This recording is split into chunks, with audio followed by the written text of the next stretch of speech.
ओम शांति। ओम शांति। ओम शांति। ओम शांति। ओम शांति। ओम शांति। तो हम सभी कल मामा से सुन रहे थे कि आहिस्ते आहिस्ते नहीं, हमें अपने घर से, ग्रस्त से झट से इन विकारों को बाहर फेंक देना है, ऐसा मामा ने कहा था। सुनते हैं आज मामा की वाणी ग्रस्त आश्रम जीवन पर। मामा ने कहा यहाँ है ही आदर्श प्रवृत्ति का, और प्रवृत्ति का ही जो संपूर्ण कंप्लीट आदर्श है वो कैसे बने, वो चीज बनवाई जाती है। यहाँ पर जो एम है वो आदर्श प्रवृत्ति बनाने का है, और वो संपूर्ण कंप्लीट आदर्श कैसे बनाए वो चीज यहाँ बनवाई जाती है। और वो बनाने वाला भी परमात्मा है। और वो कहते हैं ना, परमात्मा ने ये संसार बनाया, परमात्मा ने नर और नारी को बनाया, कहते तो ऐसा ही है ना। तो परमात्मा ने कैसे रचा वो भी तो समझना चाहिए। परमात्मा ने ऐसे थोड़ी रचा है कि तुम महादुखी रहो और ऐसे ही रहो, नहीं। परमात्मा ने जो चीज रची वो बड़ी अच्छी रची। वो कैसे रची वो बैठ करके समझाते हैं कि हमने ऐसी रची और तुमने उसको क्या बना दिया। तो नर नारी को भगवान ने कैसा रचा था, ऐसा रचा था, लक्ष्मी नारायण राम सीता जैसा, राधे कृष्ण जैसा, देवताओं जैसा। और बाबा ने कहा, मम्मा ने कहा बाबा की बात कि तुमने उसको क्या बना दिया। देखो तो सही कि क्या बन गए हो, अपने से ही देखो, अपने जीवन से देखो कि क्या बन गए हो।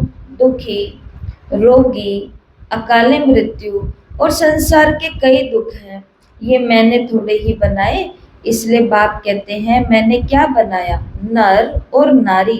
तुम्हारे संसार, तुम्हारे रिलेशन, ये सब मैंने कैसे बनाए वो बैठ करके समझाते हैं। देखो ये रिलेशन है ना, ये प्रवृत्ति तो दिखलाते हैं ना, नर नारी दोनों रिलेशन में खड़े हैं। ये ऐसे नहीं कि अलग अलग हैं। तो नर नारी को पति पत्नी, ये संबंध यहाँ दिखाया है कि पति पत्नी है। तो जरूर बच्चे भी होंगे, तो फिर रिलेशन से राजा प्रजा आदि सारा संसार होगा। तो इससे सिद्ध होता है संसार पूजा जाता है।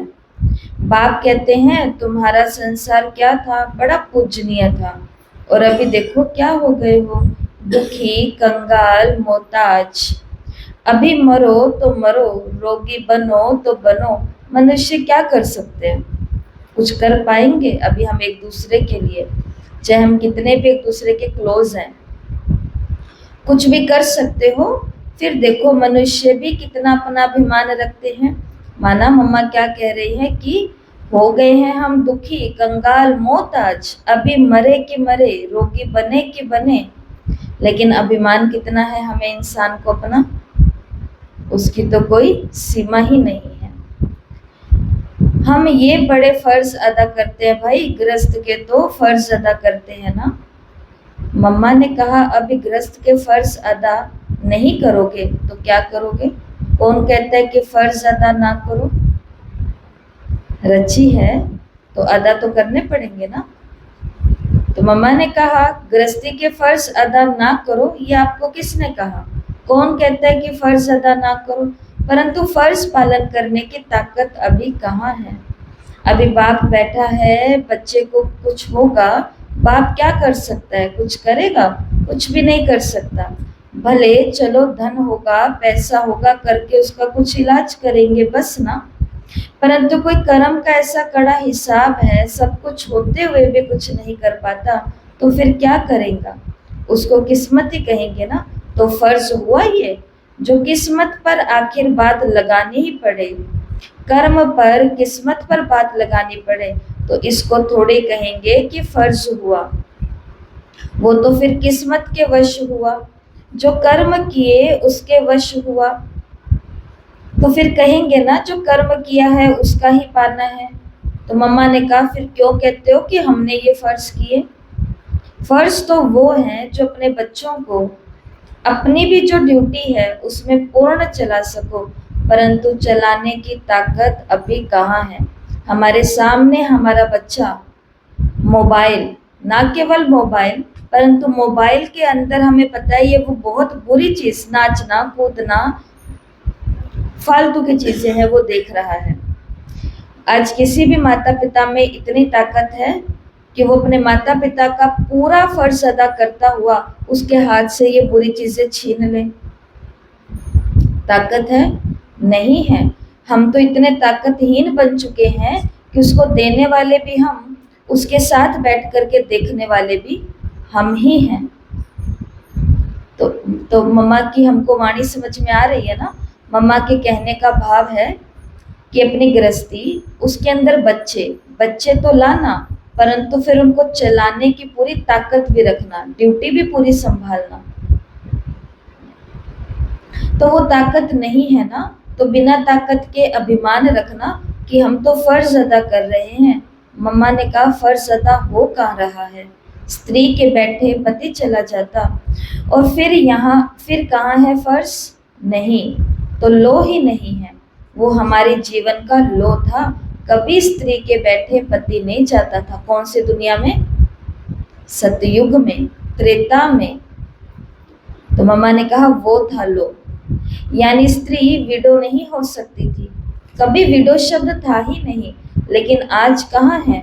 उसको ताकत कहाँ है? ये सब मरना, जन्म लेना, ये कोई अपने वश में है क्या? नहीं है।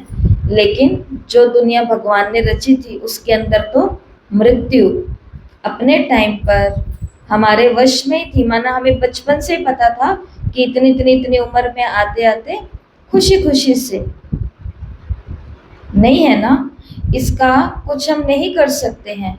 तो ये तो बेबसी हो गई जीवन हमारी, लेकिन जीवन में हम बेबस हैं।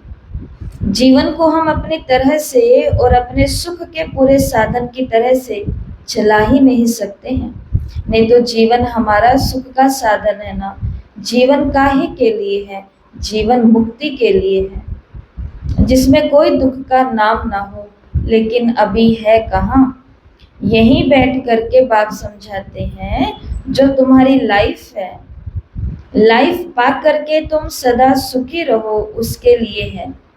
लेकिन अभी ऐसे भी नहीं है कि सुखी हो इसमें। इसलिए कहते हैं वो चीज जो मैंने बनाई थी वो ऐसी बना दी है, उसमें कोई दुख नहीं था और अभी तो दुख आ चुका है। तो वो तुम्हारी भूल है। इसलिए कहते हैं कि मैं आकर के उसकी रोशनी देता हूँ, जगाता हूँ, और इसलिए कहता हूँ जाग सजनिया जाग।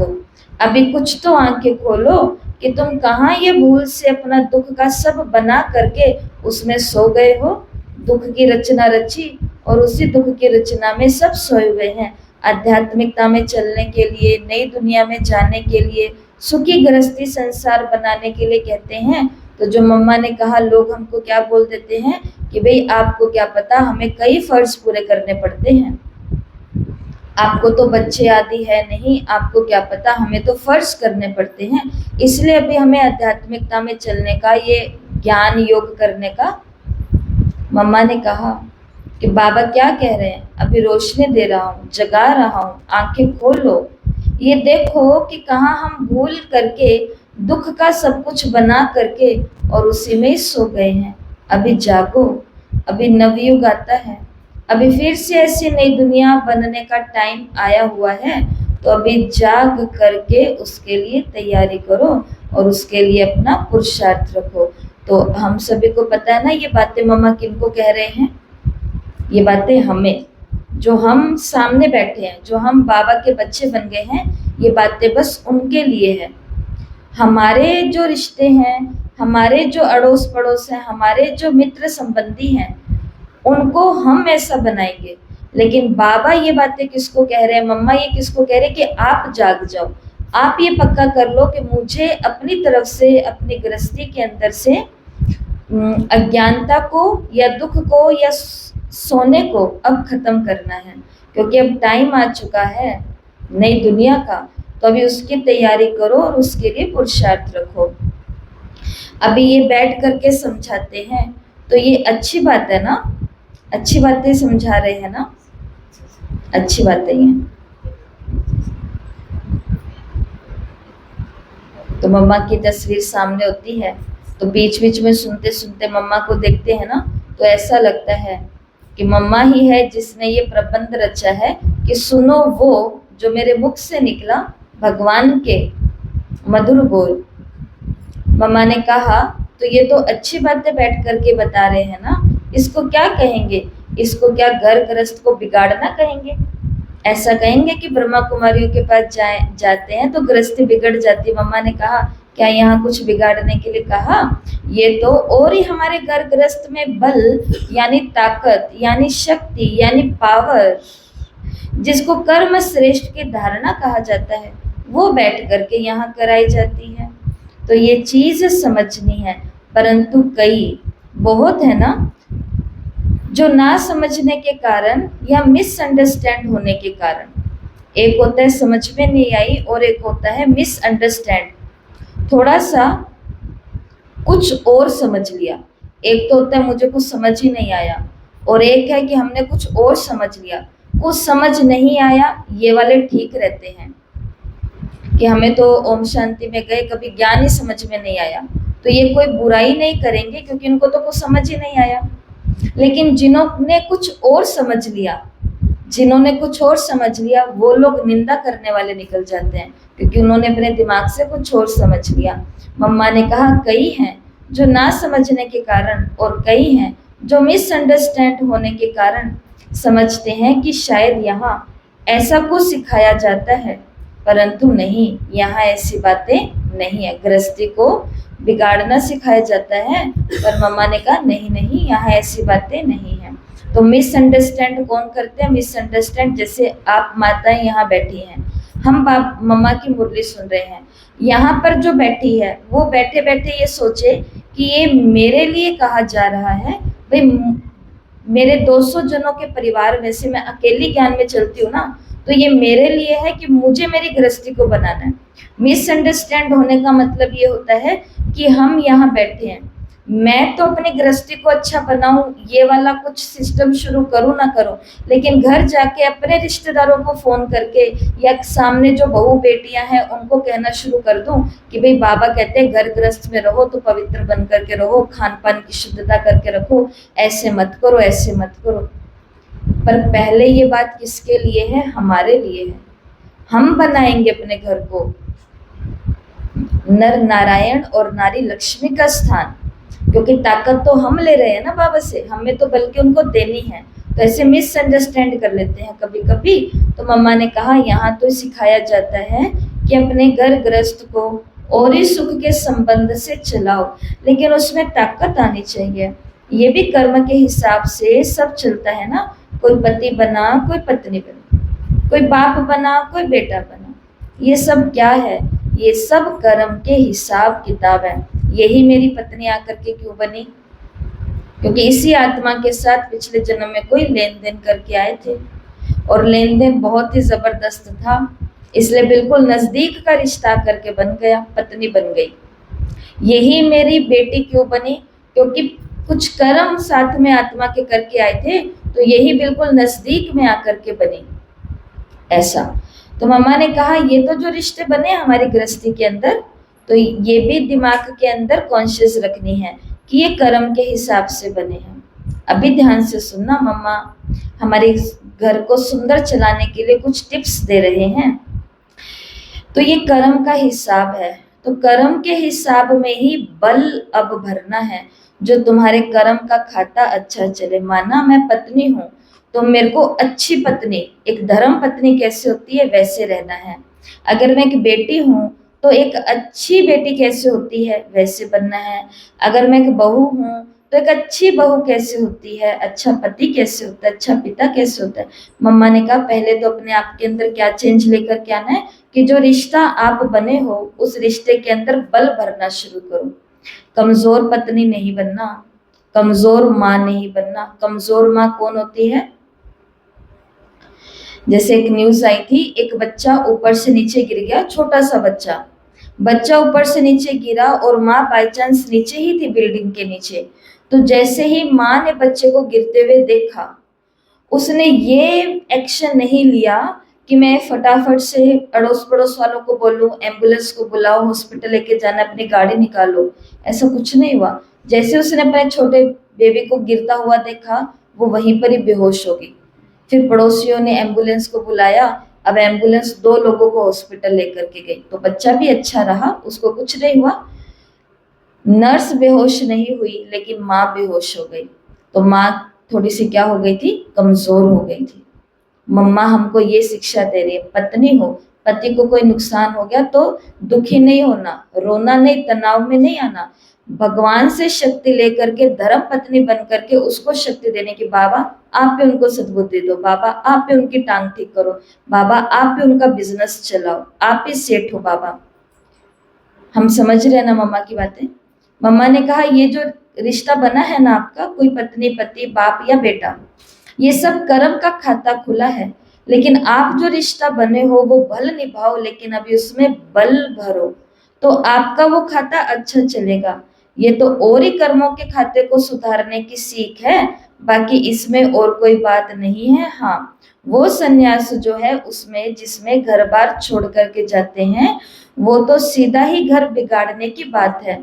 वो तो घर छोड़ करके चले जाते हैं, तो उसमें तो घर बिगड़ जाता है। वहां तो पति छोड़ करके चला जाता है, क्योंकि पुरुषों के लिए है ना, नारियों के लिए नहीं है, खाली पुरुषों के लिए है। वो तो सीधा ही घर बिगड़ना हुआ ना। अब पुरुष चला जाए तो बेचारी नारियों का क्या हाल रहेगा। वो तो सीधा बिगाड़ने वाली चीज है, क्योंकि पुरुष ही तो घर का मेन है ना। घर वाले कमाई खाए तो कहाँ से खाएंगे। अगर नारी चली जाए तो पुरुष के लिए नारियां बहुत हैं, एक छोड़ेगा तो दूसरी ले लेगा। लेकिन अपने हिंदू रिवाज के अनुसार पुरुष चला जाए तो बेचारी हिंदू नारी के लिए तो ये भी नहीं कि दूसरा जाकर के करे। ये सन्यास उस ढंग से तो और ही घर को बिगाड़ने वाला हुआ कि पुरुष चला जाए तो बेचारी नारी क्या करे, सन्यास, जो कि और ही घर बिगाड़ने वाला है। उसकी तो बहुत मान्यता और महिमा करते हैं, उसकी तो बहुत इज्जत करते हैं, उनको तो बहुत नमन करते हैं, उनको तो बहुत इज्जत देते हैं। आई ना समझ में। पता चले हमारे बीच में जो महात्मा जी पहुंचे हैं, या साध्वी या जी जो पहुंची हैं, ये कौन है। ये अपने बच्चों को छोड़ करके, पति को छोड़ करके, या पत्नी को और बच्चों को छोड़ करके आया है। मतलब ये अब महाराज बने हैं, या फिर साधु बने हैं, या संत बने हैं। तो मम्मा ने कहा उनकी कितने लोग बैठ करके पूजा करते कि अरे इन्होंने कितना बड़ा त्याग किया, कितना बड़ा त्याग किया। मम्मा कह रहे हैं उनको बहुत इज्जत देते हैं, नमन करते हैं, उनकी मान्यता गाते हैं, उनकी महिमा करते हैं। तो मम्मा ने कहा तो ये तो और ही बाप बैठ करके प्रवृत्ति के अंदर ही रहते हुए दोनों आत्माएं अपने हक से कैसे अच्छे से चलो, ये तो और ही अच्छी बात हुई ना। तो घर गृहस्थ में रह करके दोनों अगर सन्यासी बन करके रह रहे हैं, या एक भी रह रहा है, तो वो भी तो महिमा योग्य है, इज्जत योग्य है। माता जी रोज ज्ञान सुनने के लिए आते हैं, घर वाले घर रह जाते हैं, तो उस माता को इतने सारे ताने सुनने पड़ते हैं। रोज चली जाती हो ज्ञान योग करने।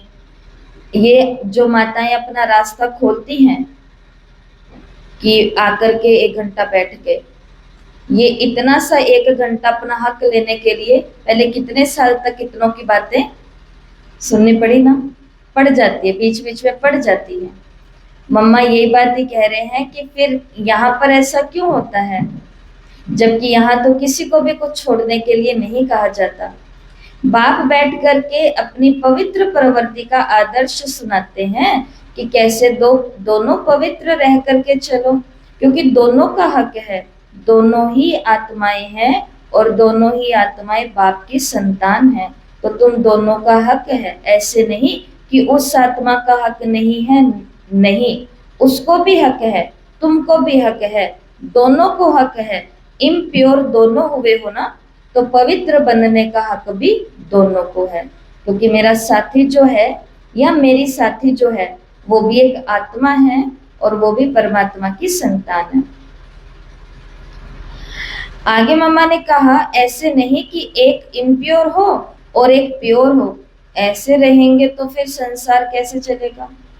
ये अगर प्योर बैठी है बन करके, और तो तुम भी प्योर बनो, नहीं तो दूसरा कहाँ जाएगा। जब तक दोनों ना प्योर बने तो संसार स्वर्ग कैसे होगा। इसलिए कोशिश क्या करनी है, जहां पर अपना हक है उनको पहले लो अपने पक्ष में, धीरे धीरे करके। एक माता ने, उनके घर का एक सदस्य है, ज्यादा तो खुल के मैं नहीं बता पाऊंगी, लेकिन उनके घर का एक आत्मा, एक सदस्य है जो कि बिल्कुल एंटी, लेकिन फिर भी वो आ रही थी जा रही थी सब कुछ, लेकिन उस माता के अंदर यही इच्छा थी कि मुझे इसको तो साथ में लेना है, जो घर का मेरा ये एक अहम हिस्सा है, इसको तो मुझे साथ में लेना ही लेना है। उन्होंने पूछा कि क्या कर सकते हैं, मुंह से तो वो ज्ञान सुनते नहीं है, टीवी में कुछ चला देते हैं तो इंटरेस्ट लेते नहीं है, और कुछ उनको समझ आता नहीं है। जहां समझाने के लिए बैठती हूँ तो वहां पर थोड़े से विरोध शुरू हो जाते हैं। तो ये तो सब दीदी करके देख लिया, अब क्या करना है। तो फिर उनको बोला, जहां पर वाणी काम नहीं करती वहां पर अब मन को ले लो बीच में। अब आप इनको जो पानी पिलाते हो वो चार्ज कर करके पिला। और मैं आपको बताती हूँ, उन्होंने जो खाना खिलाया उस रिश्ते को, और उन्होंने जो पानी पिलाया उस रिश्ते को, बाबा और हम दोनों साक्षी हैं उस आत्मा के लिए, कि उन्होंने इतनी ईमानदारी से जो खाना, और जबकि वो रिश्ता उस घर का एक छोटा रिश्ता है, कोई बहुत बड़ा रिश्ता नहीं, उस माता से कम पद वाला रिश्ता है, लेकिन चार्ज कर करके खाना खिलाया, चार्ज कर करके घड़े के अंदर बोतलों के अंदर पानी चार्ज करा हुआ, कि बाबा ये एक पवित्र आत्मा है और आपकी संतान है, आपकी संतान है, आपकी संतान है, आपकी संतान है। और मैं आपको बताती हूँ, कई महीनों के बाद में आज वो दिन आए हैं। अब तो कई सारे पुरानी बातें हो गई हैं, परंतु कई सालों के बाद में ऐसी घटना घटी उनके घर में कि वो आत्मा बिल्कुल उनकी सहयोगी बन गई। जैसे उसको मधुबन से प्यार है, ऐसे उसको मधुबन से प्यार है। जैसे उसको भोग से प्यार है, ऐसे उसको भोग से प्यार है। जैसे उसको मुरली से प्यार है, ऐसे उसको मुरली से प्यार है। जैसे वो बाबा की सेवा के लिए चिंतन करती है आत्मा, ऐसे वो भी चिंतन करने लग गई। जैसे वो दीदी का और बाबा के घर का रिगार्ड रखती है, सेम टू सेम वैसे वो रिगार्ड रखती है। कैसे हुआ ये? जब मुझे पता है कि मुझे इस साथी को साथ लेना पड़ेगा, लेकिन मुंह से ये काम नहीं हो रहा, और इस आत्मा का हक भी है। मम्मा ने कहा हक है, क्योंकि मिल करके नहीं करेंगे तो अपने घर को हम स्वर्ग नहीं बना पाएंगे। तो इसके लिए क्या करना है, हमको युक्तियां रचनी है। और देखो इसके अंदर तो जो आप जैसी बहादुर माताएं सामने बैठी हैं युक्तियां रचने वाली, उसको बहुत शक्ति धारण करनी पड़ेगी और बहुत दृढ़ रहना पड़ेगा, नियम नहीं टूटना चाहिए। जैसे 21 दिन की भट्टी जो लोग करते हैं, वो पूछते हैं कि अगर एक दिन मेरा कोई गेस्ट आ गया या आगे पीछे कुछ हो गया तो उनको बोलते हैं कुछ हो गया तो एक से फिर से शुरू करना। लाइट आ गई क्या?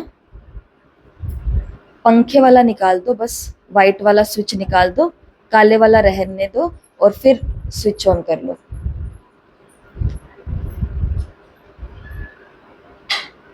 हाँ, क्योंकि अब ये चार्ज होता रहेगा साथ में। तो ऐसा हमने अनुभव जो देखा सुना, प्रैक्टिकल में अभी हम देख रहे हैं तो आपको बता दिया। परंतु इसके लिए क्या चाहिए? दृढ़ता चाहिए, करना है। मेरा एक ही प्रोजेक्ट है कि इस आत्मा को बाबा का बनाना है, तभी मेरा घर स्वर्ग बनेगा और मैं यहीं पर। और आपको बाबा की मुरली याद होगी, बाबा ने कहा है उस स्वर्ग में ले जाने से पहले तुम्हें स्वर्ग का सुख यहाँ ही दिखाऊंगा मैं।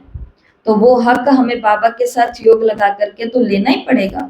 मम्मा ने कहा इसलिए देखो तुम्हारे ऊपर संन्यास से कोई संसार स्वर्ग नहीं होता है, इसलिए बाप कहते हैं कि मैं आता हूँ दोनों को ऐसा बनाने के लिए, और उसी से ही तो घर ग्रस्त स्वर्ग बनेगा। और कहा भी जाता है घर घर स्वर्ग, तो घर घर स्वर्ग ऐसा होगा ना। बाकी घर घर स्वर्ग ऐसे थोड़े ही होगा मना, वो सोने चांदी वाला ऐसे नहीं होगा, सुख शांति वाला होगा। घर बार छोड़ करके चले जाएंगे तो फिर घर स्वर्ग कैसा?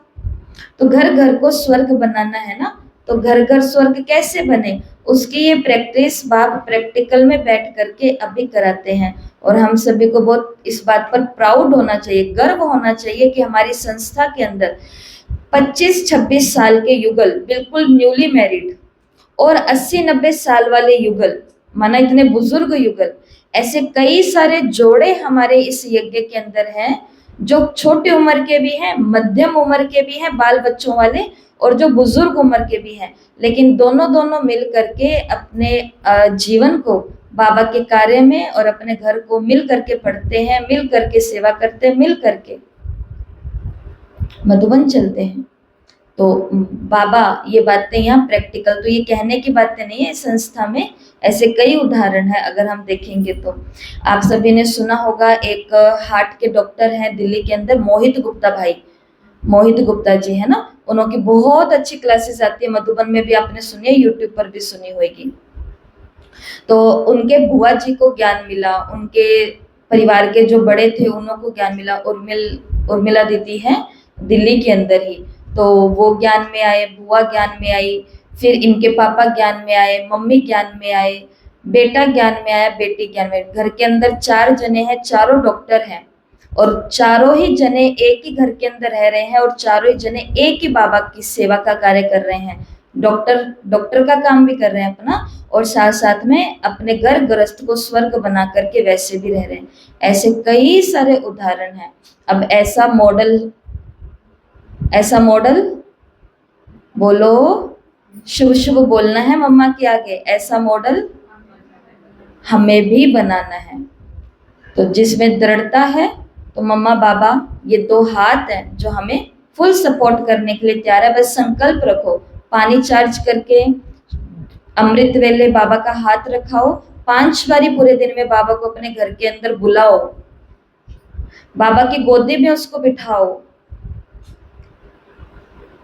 मम्मा ने कहा ये प्रैक्टिकल में यहाँ पे अभी बाबा कराते हैं, तो इन्हीं सब चीजों को समझना है। इसलिए ऐसे जो मिसअंडरस्टैंड करते हैं ना कि यहाँ घर बार छुड़ाया जाता है, वो मिसअंडरस्टैंड मत करो। यहाँ तो लाइफ का एम क्या है वो बताया जाता है, यहाँ तो एम समझाया जाता है। परंतु कभी नए नए आते हैं ना, कभी कोई आते हैं, तो वो थोड़ा धोखा खा जाते हैं। कारण अब अपने पास किसी भी सेंटर पे जाते हैं, सेवा केंद्र पर, तो बढ़िया आते हैं, उनको आते हुए कोई देख लेते हैं, तो फिर उनको कह देते हैं अरे अरे अभी यहाँ क्यों जा रहे हो, घर बार छूट जाए। तो फिर मम्मा ने कहा दूसरों की सुनी सुनाई बातों में काफी लोग यहाँ की बातों से मिसअंडरस्टैंड कर जाते हैं। जो सयाने होते हैं वो तो कहते हैं हम अपनी आंखों से देखें, कानों से सुने, तभी उसे धारण कर सकें। तो समझदार का काम है हर बात को अच्छी तरह से देख करके, समझ के, राइट रॉन्ग को समझ करके, अनुभव के साथ में अपनी बुराइयों को निकालना, अच्छाइयों को धारण करना और अपने ग्रस्त जीवन को अच्छा बनाना। तो आज अच्छा बनाने में क्या बुराई है? अपने गृहस्थी को अगर हम अच्छा बना रहे हैं, अशुद्ध भोजन बाहर निकाल रहे हैं, अशुद्ध व्यवहार बाहर निकाल रहे, और हमारी गृहस्थी रच गई, अब हमको विकार नहीं चाहिए, अब हमने संकल्प कर लिया, शील व्रत धारण कर लिया, उसको भी बाहर निकाल दिया। तो मम्मा ने कहा समझ के कर रहे हैं तो इसमें क्या बुराई है? अगर हम अच्छे बन रहे हैं तो इसमें कोई बुराई तो नहीं है ना। बाकी हम मम्मा की मुरली कल सुनेंगे, क्योंकि आज अंतर्राष्ट्रीय योग दिवस भी है। तो मम्मा की 30 मिनट की मुरली हमने सुनी और हमारे 200 पेज आज कंप्लीट हो गए हैं। कल से यहीं से मम्मा की वाणी को सुनेंगे। अच्छा, ओम शांति।